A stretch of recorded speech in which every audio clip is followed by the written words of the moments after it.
শর্ত পূরণ করতে পারলে কার্যক্রম নিষিদ্ধ থাকা আওয়ামী লীগের নেতাকর্মীদের স্থানীয় সরকার নির্বাচনে অংশগ্রহণে সমস্যা নেই, এমনটাই জানালেন প্রধানমন্ত্রী তারেক রহমানের তথ্য ও সম্প্রচার বিষয়ক উপদেষ্টা জাহিদুর রহমান। এর মধ্যে আওয়ামী লীগ নেতাদের রাজনীতিতে সক্রিয় করা ও নির্বাচনে অংশ নেওয়ার মতো সুযোগ সরকার নিজেই করে দিচ্ছে বলে মত বিশ্লেষকদের। একদিকে সরকার বলছে আওয়ামী লীগের কার্যক্রম নিষিদ্ধই থাকছে, অন্যদিকে বলছে আওয়ামী লীগের নেতাকর্মীদের স্থানীয় সরকার নির্বাচনে অংশগ্রহণে সমস্যা নেই। বিশ্লেষকরা একে বলছেন এক মুখে দুই কথা নীতি।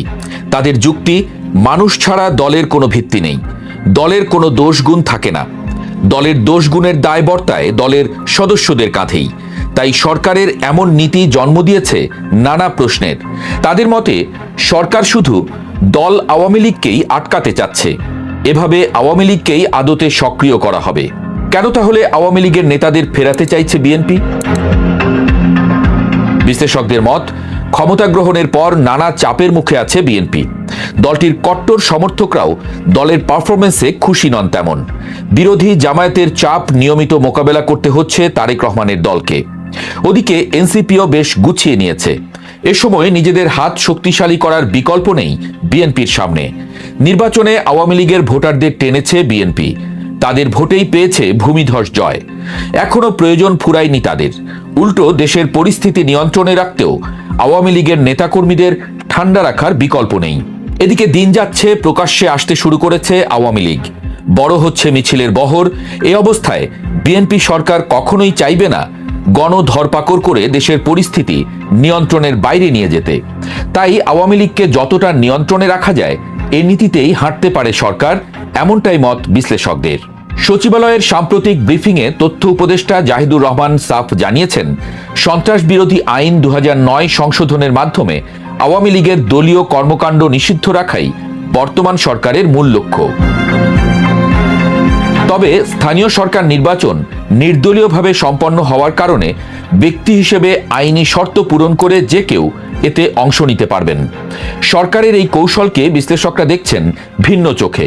তাদের মতে একদিকে দলীয় নিষেধাজ্ঞা বহাল রেখে জন আকাঙ্ক্ষা রক্ষা করা, অন্যদিকে তৃণমূলের বড় একটি অংশকে নির্বাচনী প্রক্রিয়ায় যুক্ত রেখে মাঠের ক্ষোভ কমানোর এক জটিল সমীকরণ মেলানোর চেষ্টা করছে এই বিএনপি সরকার। রাজনৈতিক বিশ্লেষকদের বড় একটি অংশ মনে করছেন, অন্তর্বর্তী সময়ে পার করে রাষ্ট্র পরিচালনায় আসা বিএনপি এখন এক কঠিন বাস্তবতার মুখোমুখি। ভেতরের খবর বলছে, বিএনপি সরকারের এই আপাত নরম সুরের পেছনে রয়েছে আন্তর্জাতিক সম্প্রদায়ের এক বড় মনস্তাত্ত্বিক চাপ। পশ্চিমা বিশ্ব এবং উন্নয়ন সহযোগী সংস্থাগুলো শুরু থেকেই বাংলাদেশে একটি অন্তর্ভুক্তিমূলক ও অংশগ্রহণমূলক শাসন ব্যবস্থার তাগিদ দিয়ে আসছে। একটি বড় রাজনৈতিক শক্তিকে পুরোপুরি মাঠের বাইরে রাখলে দীর্ঘমেয়াদে বিদেশি বিনিয়োগ ও কূটনৈতিক সম্পর্কে নেতিবাচক প্রভাব পড়তে পারে, এমন আশঙ্কা থেকেই হয়তো এই কৌশলী অবস্থান। তাছাড়া স্থানীয় সরকারে আওয়ামী লীগের একাংশকে ব্যস্ত রাখলে প্রশাসন ও মাঠ পর্যায়ের পুরনো আমলাতান্ত্রিক জটিলতা এড়ানো সহজ হবে, যা এই মুহূর্তে নতুন সরকারের জন্য রাষ্ট্র পরিচালনায় বড় এক স্বস্তি। তবে ক্ষমতার ভারসাম্য কিংবা বৈশ্বিক চাপ সামলানোর এই দ্বিমুখী কৌশল হিতে বিপরীত হবে না তো? একদিকে আইনের কড়াকড়ি, অন্যদিকে তৃণমূলের জনপ্রতিনিধিত্বে পরোক্ষ সবুজ সংকেত।